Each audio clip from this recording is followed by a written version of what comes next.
اکثر لوگ فجر کی 2 سنتیں غلط پڑھتے ہیں، اسی وجہ سے ان کے گھر میں غربت آتی ہے۔ فجر کی نماز کی 2 سنتوں کا صحیح مسنون طریقہ کیا ہے؟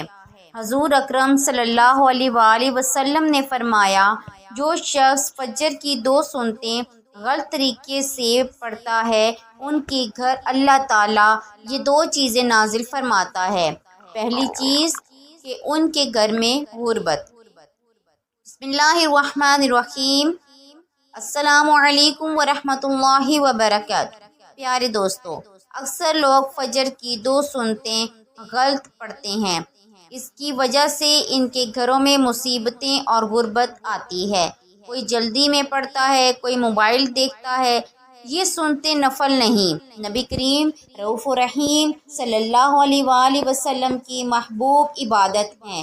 جبکہ سنت کا حق ادا نہ ہو تو برکت اٹھ جاتی ہے، پھر گھر میں غربت آتی ہے، رزق میں کمی ہو جاتی ہے، پریشانیاں اور مصیبتیں گھیر لیتی ہیں، آرام کی نیند بے سکونی میں بدل جاتی ہے، صرف اس لیے کہ ہم نے سنتوں کو ہلکا سمجھا۔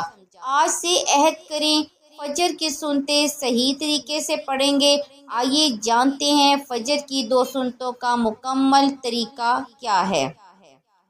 ویڈیو کو مکمل دیکھ کر رسول اللہ صلی اللہ علیہ وآلہ وسلم نے فرمایا کہ جو شخص فجر اور عشاء کی نماز کی باجماعت پڑھتا ہے، وہ گویا ساری رات اللہ کی عبادت میں مشغول رہا، اس کا پورا اجر ملتا ہے۔ بہت سے لوگ نماز فجر کی سنتوں کو اس طرح پڑھتے ہیں کہ جیسے بس فرض سے پہلے کوئی رسم ادا کرنی ہے، نہ دل حاضر ہوتا ہے، نہ آنکھیں کھلی ہوتی ہیں، نہ توجہ ہوتی ہے۔ بعض تو ایسے بھی ہیں جو اٹھتے ہی سیدھا جماعت میں فرض میں شریک ہو جاتے ہیں اور سنتیں یا تو بالکل چھوڑ دیتے ہیں یا بعد میں پڑھنے کا ارادہ کرتے ہیں، مگر وقت نہیں ملتا اور رہ جاتی ہیں۔ اور اگر کوئی سنتے پڑھ بھی لے تو ایسے جلدی جلدی پڑھتا ہے جیسے اسے کسی کام پر جانا ہو۔ قیام میں نہ آیات ٹھیک سے پڑھی جاتی ہیں، نہ رکوع میں اطمینان ہوتا ہے، نہ سجدے میں دل لگتا ہے۔ بعض تو 2 رکعت ایسے پڑھتے ہیں جیسے کوئی چیز بس نمٹا رہے ہوں۔ حالانکہ رسول اللہ صلی اللہ علیہ وآلہ وسلم نے ان 2 رکعتوں کی اتنی فضیلت بیان فرمائی ہے کہ فرمایا، دنیا مافیا سے بہتر ہے، یعنی فجر کی 2 سنتیں تمہیں پوری دنیا اور اس کے سارے خزانے دے دیں، تب بھی وہ اس 2 رکعت سنت کے برابر نہیں ہو سکتی۔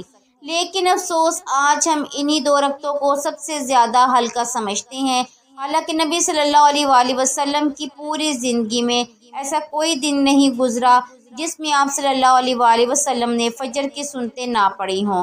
آپ سفر میں ہوں یا بیماری میں ہوں یا کمزوری، کبھی فجر کی سنتیں نہیں چھوڑنی۔ حتیٰ کہ اگر آپ صلی اللہ علیہ وآلہ وسلم فجر کی سنتیں وقت پر نہ پڑھ پاتے تو سورج طلوع ہونے کے بعد بھی ان کو قضا فرماتے۔ یہ امت کے لیے بہت بڑا پیغام ہے کہ فجر کی سنتوں کی کتنی بڑی اہمیت ہے، اور آج ہم صرف سستی یا لاپرواہی کی وجہ سے انہیں چھوڑ دیتے ہیں۔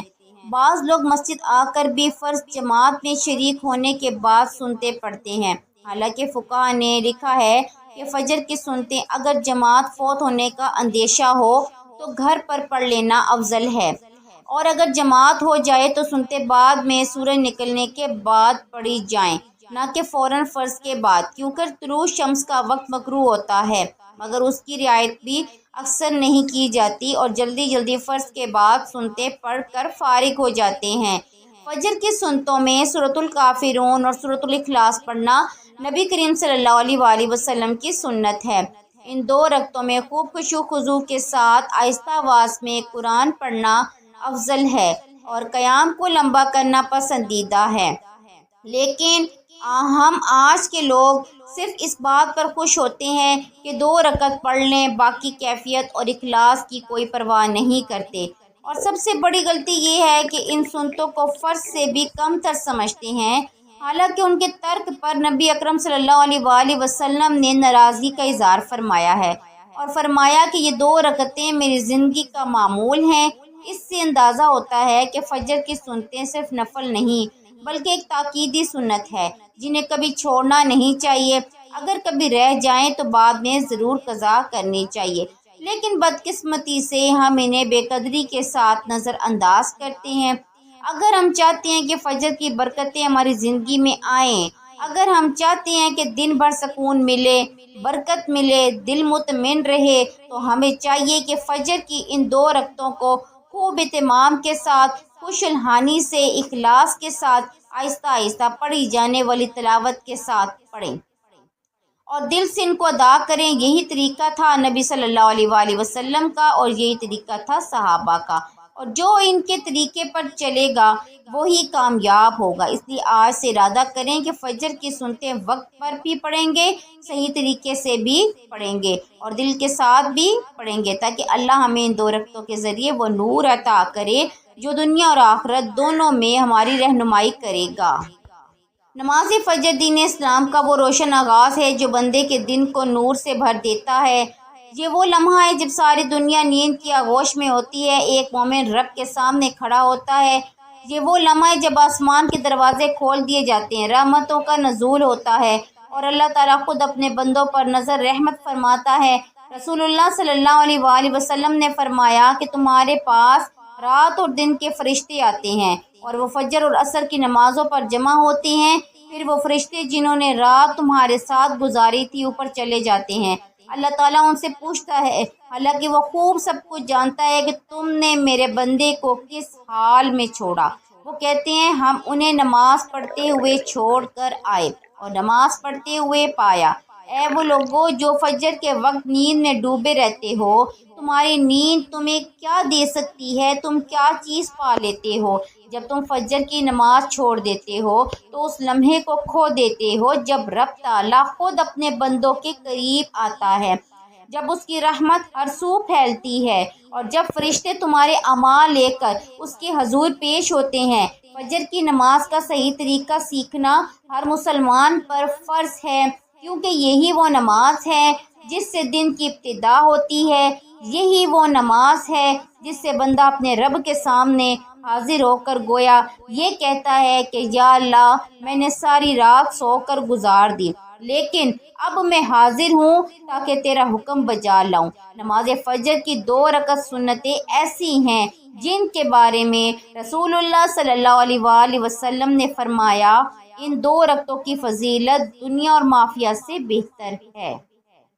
ان 2 رکعتوں کی حفاظت نبی اکرم صلی اللہ علیہ وآلہ وسلم خود بھی فرماتے اور دوسروں کو بھی تلقین فرماتے، حتیٰ کہ سفر میں بھی انہیں ترک نہ فرماتے۔ نماز فجر کی سنت نماز کی نیت یوں کی جاتی ہے کہ دل میں یہ ارادہ ہو کہ میں اللہ کے لیے 2 رکعت نماز سنت ادا کرتا ہوں۔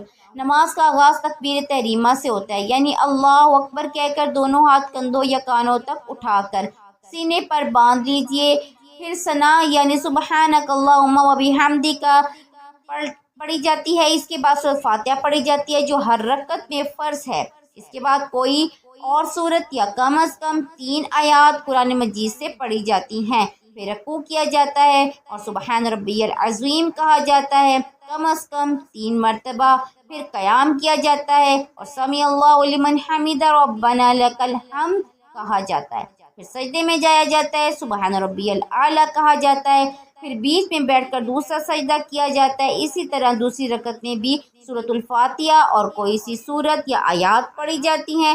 دوسری رکعت کے بعد قاعدہ اخیرہ یعنی آخری تشہد میں بیٹھا جاتا ہے اور اتحیات، درود ابراہیمی اور دعائیں پڑھی جاتی ہیں اور سلام پھیر دیا جاتا ہے، نماز مکمل ہو جاتی ہے۔ یاد رکھو کہ نماز فجر کے لیے بروقت اٹھنا ایک جہاد سے کم نہیں، لیکن جو لوگ اس جہاد میں کامیاب ہو جاتی ہیں وہ اللہ کے محبوب بندے بن جاتی ہیں۔ فجر کی نماز کے لیے سونے سے پہلے نیت کرو، اللہ سے دعا مانگو کہ وہ تمہیں وقت پر جگا دے۔ سونے سے پہلے وضو کر کے سونا بھی برکت لاتا ہے، نیند کو عبادت میں بدل دیتا ہے۔ اگر ممکن ہو تو الارم لگاؤ یا کسی کو کہو کہ جگا دے، لیکن سب سے مؤثر طریقہ دل کی لگن اور نیت ہے۔ جب دل میں ہو کہ میں نے فجر کی نماز ضرور پڑھنی ہے تو اللہ بھی مدد فرماتا ہے۔ بعض لوگ کہتے ہیں ہم کوشش کرتے ہیں لیکن آنکھ نہیں کھلتی، دراصل آنکھ نہیں، نیتیں بند ہوتی ہیں۔ جب تم دل سے چاہو گے تو رب خود جگا دے گا۔ ایسے کئی واقعات موجود ہیں جن میں لوگوں نے سچی نیت کی اور بغیر الارم کے وقت پر اٹھے۔ نبی کریم صلی اللہ علیہ وآلہ وسلم نے فجر کی نماز کو منافقین پر سب سے بھاری قرار دیا، کیونکہ وہ رات کے آرام کو ایمان پر ترجیح دیتے ہیں۔ لیکن جو لوگ سچے مومن ہوتے ہیں وہ ساری دنیا کی نیندیں چھوڑ کر اللہ کی رضا کے لیے اٹھ کھڑے ہوتے ہیں۔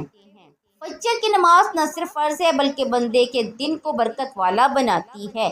جو دن فجر سے شروع ہوتا ہے وہ شیطان سے محفوظ رہتا ہے، اور جس دن کی ابتدا بغیر نماز کے ہو وہ نحس اور بے برکت ہوتا ہے۔ نماز فجر کے بعد اذکار، تلاوت قرآن کی بھی بڑی فضیلت ہے۔ رسول اللہ صلی اللہ علیہ وآلہ وسلم خود فجر کے بعد اشراق تک مسجد میں بیٹھے رہتے تھے اور اللہ کا ذکر کرتے تھے۔ یہ وقت دعا کی قبولیت کا وقت ہوتا ہے۔ فجر کے بعد تھوڑی دیر بیٹھ کر استغفار کرو، تسبیحات پڑھو، قرآن پڑھو یا اللہ سے مانگو۔ تمہیں جو چاہے وہ وقت سے بہتر ہے مانگنے کے لیے، کیونکہ اس وقت دل نرم ہوتا ہے۔